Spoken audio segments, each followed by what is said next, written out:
acreditar é um bocadinho mais profundo do que isso. Mas aqui eu quero perguntar também, quem já experimentou Deus? Quem já experimentou a glória de Deus? Quem já sentiu a presença de Deus? Levanta a mão. Aquela presença que você não tem dúvidas, é Deus.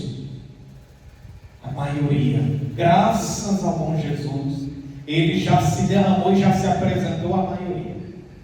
Irmãos, por que isso? Porque o grupo de oração hoje vai falar de um tema dito: se creres, verás a glória de Deus. Então, se a gente acreditar, veremos a glória de Deus. No entanto, enquanto eu escutava, enquanto eu orava essa realidade, o Senhor me dava um percurso que Ele quer nos levar nessa noite. Então, primeiramente, Ele quer nos fazer um esclarecimento a respeito do acreditar. E eu te convido a abrir lá a sua palavra que você trouxe aí, ó. Abre ela lá no Evangelho de São Mateus. Nós vamos, Ele me deu essa palavra como uma estratégia para seguir esse percurso. Então, Mateus 16, no Evangelho de São Mateus 16.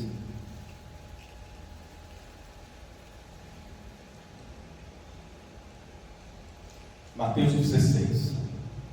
Amém? Foi? O povo está ligeiro, o povo está ficando veloz. Gosta assim. Em Mateus 16, lá no versículo 21, a palavra vai dizer assim. Você lê a sua, eu vou ler aqui. A tradução pode estar diferente, mas vai dar tudo certo. Desde então começou Jesus a manifestar a seus discípulos que devia ir a Jerusalém, padecer muitas coisas dos anciãos, dos príncipes dos sacerdotes e dos escribas, ser morto e ressuscitar ao terceiro dia. Tomando Pedro à parte, começou lá a admoestá-lo, dizendo: Pedro separou Jesus, tomou ele à parte e disse para Jesus: longe de ti essas coisas, Senhor, não te sucederá isso. E Jesus, voltando-se para Pedro, disse-lhe: afasta-te de mim, Satanás, tu serve-me de escândalo, porque não tens a sabedoria das coisas de Deus, mas das coisas dos homens. Palavras da salvação. Glória a vós. Nesse primeiro momento nós vamos até aqui. Irmãos, eu quero assim partilhar com vocês que aqui se passa aquele momento onde, dias antes, Jesus perguntou para os discípulos: quem dizeis que sou? O que as pessoas dizem de mim? Aí, uns dizem que isso é Jonas, outros dizem que isso é Elias. Mas e vós, quem dizeis que sou? E Pedro disse naquele instante: tu és o Cristo, o Filho de Deus vivo. E Jesus disse para ele: bem-aventurado és tu, porque quem te revelou essas coisas foi o Pai. E sobre tu és Pedro, e sobre ti edificarei a minha igreja. Todo mundo sabe dessa passagem, não é verdade? E ali se institui a igreja de nosso Senhor Jesus Cristo no apostolado petrino, ou seja, sobre Pedro. E olha como são as coisas. Jesus se coloca a caminho de Jerusalém, e ali, poucos dias, ou seja, poucos momentos depois, acontece isso. Aonde Jesus começa a dizer: terei de ser morto, e eis, vou ressuscitar, e todas essas coisas vão me acontecer. E Pedro, movido pela sabedoria humana, Pedro disse para ele: não, Senhor, longe de ti essas coisas, isso não te sucederá. E Jesus disse: afasta-te de mim, Satanás, tu serve-me de escândalo, porque não tens sabedoria das coisas de Deus, mas das coisas dos homens. E aqui, amados, eu quero partilhar com vocês o que o Senhor me colocava: a importância da intimidade. Todas essas revelações que Jesus fez, Ele fez aos discípulos porque ali havia intimidade. Repete comigo essa palavra: intimidade. Havia intimidade, havia uma proximidade entre os apóstolos e Jesus, havia uma convivência. E é porque havia essa convivência que Jesus revelou essas coisas. Portanto, a necessidade, o Senhor vem nos falar hoje da necessidade da intimidade. E aí eu vou partilhar com você que isso é uma luta. E quando a gente tenta ter essa rotina, essa intimidade, o Senhor nos revela. Aqui ele revelava que ele teria de ser morto, ele passaria por humilhações, mas ele iria ressuscitar. Eu achei interessante porque quando eu orava em cima dessa palavra, o Senhor me mostrou, que ali de joelhos, adorando Ele de manhã cedo, como normalmente eu faço, Ele me revelou que minha esposa seria demitida. Minha esposa foi demitida no fevereiro desse ano. E é interessante porque Ele revela essas coisas no nosso coração e Ele derrama tranquilidade, Ele derrama paz. Mas Ele revela isso quando a gente luta para ter intimidade com Ele. Porque quando a gente não busca essa intimidade, Ele não tem como revelar essas coisas para a gente. Ele não tem como preparar o nosso coração. Ele não tem como preparar a nossa reação. Mas mesmo assim, mesmo com intimidade, volta e meia a gente cai. Volta e meia nós somos levados a reagir com a sabedoria do mundo. E é exatamente isso que Pedro fez.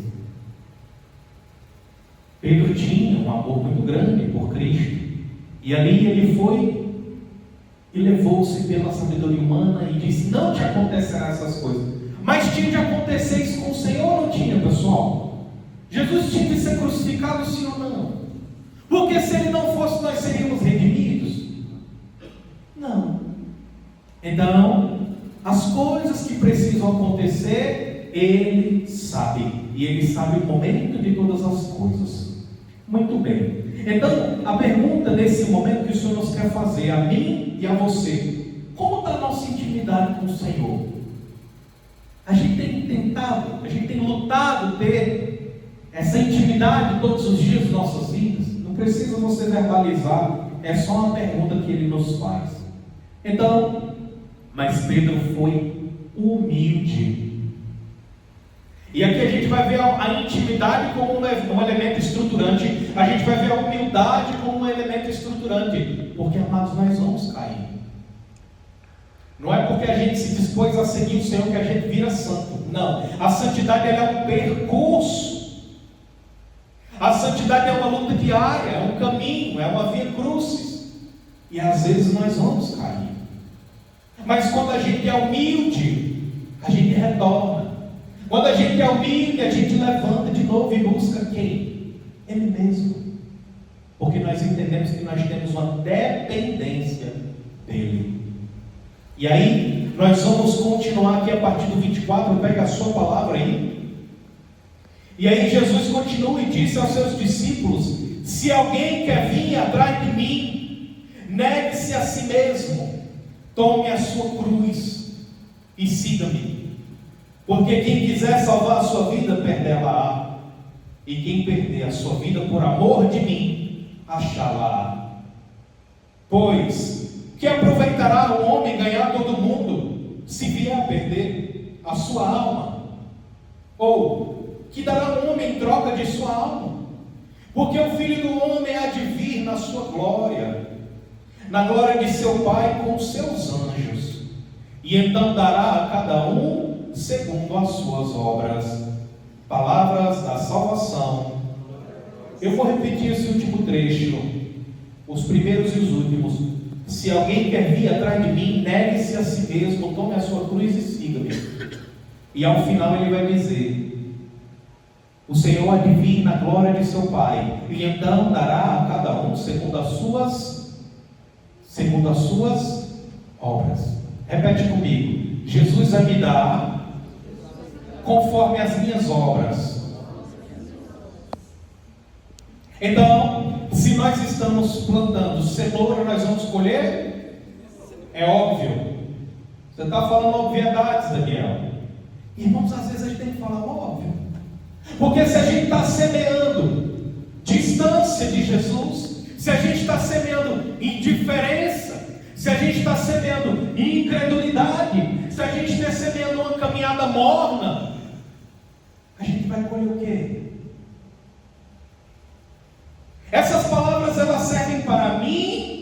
e para cada um de nós, para cada um de vocês, todos nós. Essa palavra o Senhor vem para nos mostrar a importância de ter uma caminhada atenta. Se alguém quer vir atrás de mim, negue-se a si mesmo. Quem é pai de família, levanta a mão. Quem já é mamãe, quem já é papai, levanta a mão para alguma coisa. Tem sacrifício para cuidar de filho? Para agradar o filho, para agradar o esposo? Tem ou não tem? Às vezes a gente deixa de fazer uma coisa que a gente quer para agradar, para fazer o bem do outro, não é assim? Isso é um processo de mortificação. Quem é servo deste grupo de oração, levanta a mão, faz favor. Olha, fica de mão levantada aí. Agora quem é participante, olha aí quem está de mão levantada. Vocês estão vendo quem é servo, né? Estou gostando de ver o Felipe de mão levantada. Vocês viram, né? Ei, servir Jesus dá trabalho? Ei, pô, fala comigo, eu estou falando só a Maria negócio. Dá trabalho sim ou não, meu senhor? Dá? Tem que renunciar às coisas, às vezes um momento com a família, uma viagem. Tem ou não tem? Às vezes tem mesmo. Às vezes dói, Gaiara. Dói, filho. Mas aqui vai dizer o Senhor: se alguém quer vir atrás de mim, negue-se a si mesmo, tome a sua cruz e siga-me. Siga-me, vai dizer o Senhor.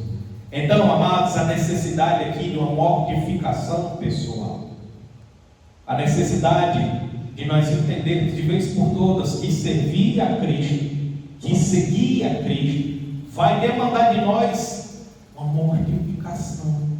Vai demandar de nós a gente abrir mão dos nossos desejos, da nossa sabedoria do mundo. Ah, mas eu acho que é assim, mas eu acho que deveria ser assado. Ah, não, mas eu penso que a gente devia fazer assim, ou deveria fazer daquela outra forma. A gente não tem que achar coisa nenhuma, a gente tem que seguir o comando de Deus. O que Ele está dizendo para fazer, a gente vai lá e faz. E às vezes, mortificar a nossa vontade dói, mas é necessário. E aí, o dia do homem há de vir da glória de seu Pai, e então dará a cada um segundo as suas obras. E aí, meu santo, minha santa, a gente precisa entender que crer, o tema era: se creres, verá a glória. Repete, povo: se creres, verás. Então, a partir disso, crer, eu quero que você entenda juntamente comigo, que crer é muito mais do que simplesmente acreditar. Crer é seguir Jesus. E para seguir Jesus a gente precisa obedecer, sim ou não? Para seguir Jesus a gente precisa mortificar nossa vontade, nosso agismo, muitas vezes, sim ou não? É isso. Por isso o tema ele poderia ser inclusive assim: se seguires a Cristo, verás a glória de Deus. Porque, amado, se a gente ficar prostrado na nossa zona de conforto, se a gente ficar prostrado fazendo apenas aquilo que a gente gosta de fazer, encantado com os prazeres do mundo, a gente não está seguindo a Cristo. Quem entendeu isso, diz um amém, por favor. Amém. Se a gente continuar fazendo apenas a nossa vontade, e a gente continuar fugindo do nosso chamado, do chamado que Ele tem para a gente, se Ele dá um comando para a gente não obedece. Se Ele diz faz A, a gente faz B, a gente está seguindo Ele? A gente só vai ver a glória de Cristo se a gente seguir Ele. Entende isso, sim ou não? Então, se seguires a Cristo, verás a glória de Deus. Repete isso comigo: se eu seguir a Cristo, verei a glória de Deus. Muito bem. E o que é a glória de Deus? O que é a glória de Deus? Diz aí. O céu. Santo, tu não pode estar dando a dica não. Vai, quem mais dá a dica aí? Ela já é expert, não pode. Ela canta a resposta. Ver a glória de Deus. Ver a glória de Deus é sentir a presença, é estar na presença dEle, é estar nos braços dEle. Aí eu pergunto para você, quem quer ir para o céu, como a nossa santa falou, levanta o braço. Eu quero. Aleluia. Eu quero. Aí a gente diz que quer ir para o céu, a gente diz que quer ir para a morada eterna, e ele diz que ele foi, e ele está preparando a casa, a morada eterna, e eu quero te seguir. aqui, faz o que quiser de mim, é todo grupo a gente canta um negócio desse, aí quando dizer bora ali fazer a missão, não, veja bem, não precisa disso. Para que missão? O povo que vem para a igreja quem quer. Hein, Rodrigo? Tu já ouviu umas palavras dessa aí? Já ouviu? Ei, Boralim, tu que foi conquistado pelo Senhor, tu que disse que teve uma experiência com Ele, tu que disse que já viu a glória dEle, tu que já recebeu milagres dEle, Boralim, testemunha isso para que outras pessoas possam conhecê-lo, louvá-lo e glorificá-lo como nós fizemos aqui. Bora! Vou não, peraí que eu tenho que ir no shopping comprar um presente do meu pai. É o famoso raro, mas acontece muito.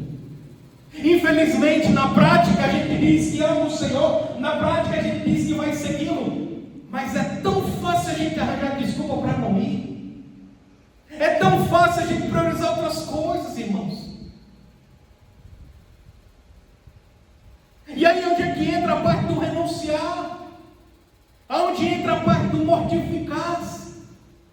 Aonde entra o amá-lo sobre todas as coisas? Então eu e você precisamos sair desse grupo de oração com um coração diferente. Eu e você precisamos de mudança de vida. A cada grupo de oração a gente precisa sair diferente, nem que seja 10 centavos diferente, 5 centavos, 1 centavo, mas você tem que sair daqui diferente. Eu também, porque senão de nada valeu. Então, para que a gente possa ver a glória de Deus, tome a sua palavra aí, vai, de novo, vamos mergulhar nela. Capítulo 17 do Evangelho de São Mateus, vai dizer: 6 dias depois tomou Jesus consigo Pedro, Tiago e João, seu irmão, e levou-os à parte a um alto monte, e transfigurou-se diante deles.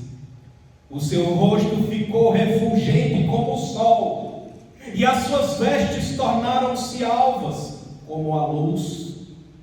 Eis que lhe apareceram Moisés e Elias, falando com ele. Pedro, tomando a palavra, disse a Jesus: Senhor, bom é que nós estejamos aqui. Se queres, farei aqui 3 tendas, uma para ti, uma para Moisés e uma para Elias. Estando ele ainda a falar, eis que uma nuvem resplandecente os envolveu, e saiu da nuvem uma voz que dizia: Este é o meu filho dileto, a quem pus toda a minha complacência. Ouviu. Ouvindo isso, os discípulos caíram de bruços e tiveram grande medo. Palavras da salvação. Ouvindo isso, os discípulos caíram de bruços e tiveram grande medo. Assim como Moisés, quando o Senhor apareceu-lhe na sarça ardente, quando o Senhor resolveu manifestar a sua glória naquela sarça, Moisés também prostrou o rosto por terra, foi ou não foi? Então, diante da presença do Senhor, a gente reconhece a nossa pequenez e a gente se prostra. A gente prostra o nosso coração, a gente prostra a nossa alma e o nosso corpo. E foi o que aconteceu. O Senhor, Ele levou os 3 para o alto daquele monte para manifestar a sua glória. A transfiguração consiste, meu irmão, ali, já num sinal antecipado de qual será a glória definitiva de nosso Senhor Jesus Cristo na parousia. Ele se manifestará na parousia, mas aqui ele já deu um sinal. Aí eu perguntei para você: quem já experimentou Jesus? Quem já sentiu a presença dele? E a maioria levantou a mão, foi ou não foi?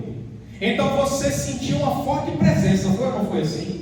Você sentiu um amor muito grande, foi ou não foi? Um fogo, um calor, foi ou não foi? Conversa comigo. Foi, não foi? Cada um às vezes é diferente, às vezes um repousa, às vezes o outro começa a gritar, um sentiu o calor nas mãos. Mas em tudo isso ele se revela. Aqui para os discípulos ele se transfigurou. E aqui é um sinal, por que eu estou partilhando essa passagem? Meus irmãos, nós veremos a glória de Deus na morada eterna, se para lá nós formos, não é isso? Para ir para lá precisa seguir Jesus, não foi isso que nós entendemos? Para seguir Jesus a gente precisa se mortificar, sim ou não? Pronto. E obedecer, não é isso? Justo. Mas Ele é tão maravilhoso, Ele é tão misericordioso, que Ele dá um sinal da sua glória, que Ele vem da nossa vida e Ele revela a sua glória para cada um de nós. Como é que o Senhor revela a sua glória? Amados, tem várias maneiras da gente sentir o Senhor. A gente tem várias maneiras, como no batismo, no próprio batismo, ou seja, na infusão do Espírito Santo, na Sagrada Eucaristia, na adoração nós podemos perceber a glória do Senhor. Nós podemos perceber no batismo do Espírito Santo, ou seja, na efusão do Espírito Santo, que é aquilo que a gente pede aqui no grupo. Nós podemos perceber a glória de Deus e um milagre que se revela em nossa vida. Tem várias formas da gente perceber a glória de Deus. Mas o que eu quero partilhar é que Ele vem revelar a sua glória, para que nós realcemos a nossa esperança nele, a nossa esperança na vida eterna, a nossa esperança de que vale a pena a gente perseverar. E eu dou um testemunho particular, vale a pena. Dói. Como vai dizer lá em Jeremias 20, o profeta, muitas vezes ele é humilhado, porque o servo não é melhor que o seu Senhor. Então aqueles que servem muitas vezes vão sim ser perseguidos, vão sim ser humilhados, vão sim ser criticados, vão levantar falso testemunho sobre nós, como vai dizer também em Eclesiastes 2, aquele que quer servir a Deus prepara para a provação, não é assim que diz lá em Eclesiastes 2? Então nós seremos provados, e a prova é o fim de Deus. E quando a gente consegue superar a prova, vem muita alegria e bênção em nossas vidas. Então, irmão, tudo isso que o Senhor está partilhando, eu quero apenas encaminhando a seguinte realidade: Deus, Ele age na nossa vida independente de nós merecermos. Você entende isso? Ele não vai agir na minha vida, na tua vida, só se nós formos santos. Não é assim que acontece. Porque Ele é misericordioso, Ele age nas nossas vidas, independente da gente merecer. Agora, Ele quer partilhar que se eu e você, porventura estivermos distraídos com as coisas do mundo, porventura estivermos assim perdidos com as coisas do mundo, nessa noite, que o nosso coração se volte para Ele. Eu te convido a olhar para Jesus nesse instante, contemplá-lo naquele momento, naquela cruz, e reconhecer tantas e tantas vezes que Ele já veio dar sinais da sua santa presença na tua vida, sinais de que Ele vem ao teu encontro, sinais de que Ele está cuidando de ti, sinais de que Ele te ama, sinais de que Ele está cuidando de ti e quer cuidar de ti. E quantas vezes a nossa rotina atribulada, a nossa falta de intimidade não permite que a gente enxergue essas coisas. Então, que nós possamos nessa noite, irmãos, compreender o quanto Jesus nos ama, e mais uma noite Ele vem ao nosso encontro. Ele vem dizer para mim e para você que nós somos criados para louvar a glória dEle na vida eterna, mas que desde já Ele quer uma conduta de louvor, uma conduta coerente de mim e de você. Porque senão o que nós vamos fazer na morada eterna, se desde já a gente não louva Ele, se desde já a gente não busca intimidade com Ele, o que a gente vai fazer na morada eterna? Então é necessário que eu e você mudemos a nossa vida. Então, se a gente está no caminho de distração, volta. Se você está no percurso de buscar somente as coisas do mundo, volta. Porque nunca é tarde para realmente entrar no caminho que é Ele. Nunca é tarde. Então eu te convido, meu irmão, minha irmã, a ficar de pé.